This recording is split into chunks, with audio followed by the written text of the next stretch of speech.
Morning settles differently outside. There is no room to contain it, no walls to hold a quiet in place, just open air, a pale sky, and the familiar spot where everything usually feels predictable. I sat where I always sit, the same chair, the same view, the same small ritual that begins the day without asking too much of it. The tin opened with that familiar softened sound. The scent rose as expected. Earth, a touch of sweetness, something dry beneath it, nothing unusual, nothing that asked for attention. I packed the pipe the way I always do, not tight, not loose, a careful balance learned over time where the draw feels right before the flame ever touches it. The first light took easily. The smoke was thin at first, then settled into something round and gentle, a mild sweetness, soft on the tongue, exactly as it should be, the kind of beginning that asks you to slow down without saying it out loud. For a while, it remained that way. I watched the light move across the ground, listened to the faint movement of air through leaves, and let the pipe follow its own quiet rhythm. Then, somewhere in the middle of an otherwise ordinary draw, something shifted, not in strength, in timing. The warmth arrived too soon. The smoke thickened before it should have.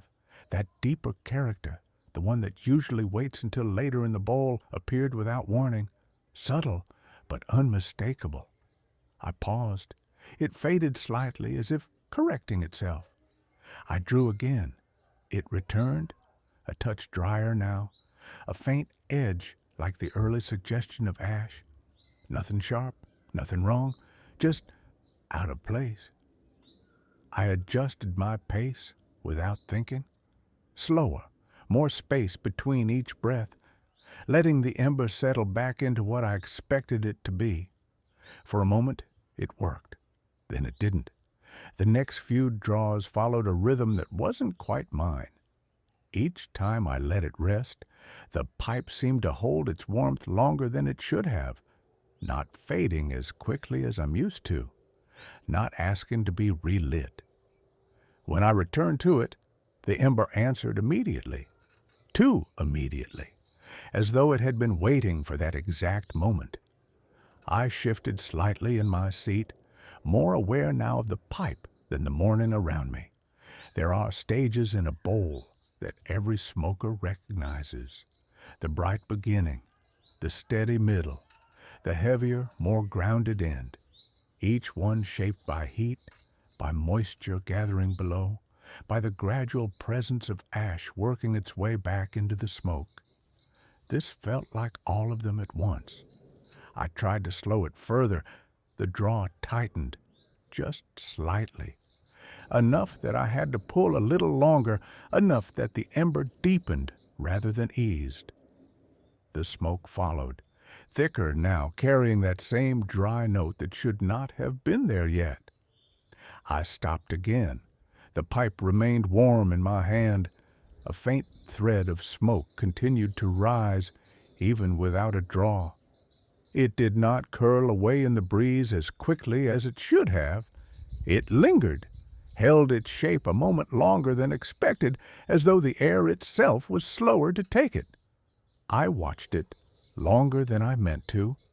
Then I brought the pipe back. The moment I did, the rhythm returned. Not the one I had set, the one it had. Each draw seemed to arrive at the same point, the same depth, the same weight of flavor, as if the bowl had already decided where it wanted to be, and was keeping me there, not moving forward, not returning, holding. I became aware of how little I was choosing. I was spacing my breaths to match it, letting it guide the pause, letting it decide when the next draw felt right. It was subtle enough that I could have ignored it if I had not been paying attention. But I was. The lower part of the bowl, where moisture gathers, where the smoke cools and thickens, should have remained quiet for longer. It should have waited. Instead, it was already present. Not overwhelming, just steady. A dry, grounded tone that settled in and refused to leave. I turned the pipe slightly, watching the surface. The ash had formed earlier than expected. Fine, pale, resting in place without shifting. When I tapped it lightly, it held together longer than it should have before giving way.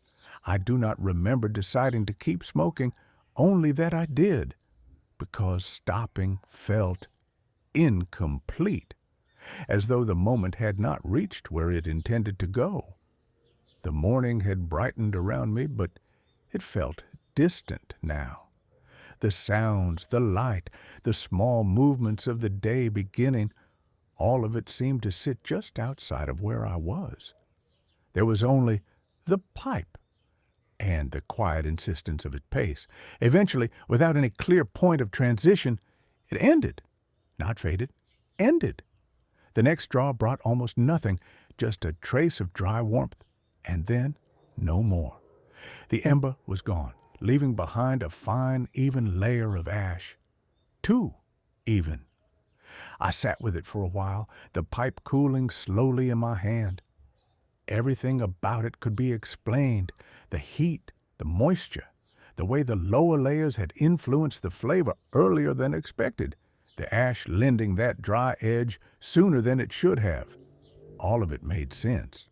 And yet, sitting there, I could not quite shake the feeling that I had not been the one guiding it. Not entirely. Since then, I have returned to the same place at the same hour, with the same pipe and the same tobacco. Most mornings it behaves exactly as it should. But every now and then, without warning, I notice it again. Not in what it does, in when it does it. And in those moments, I find myself slowing down, not because I choose to, but because it seems to require it. Take your time. This moment is yours.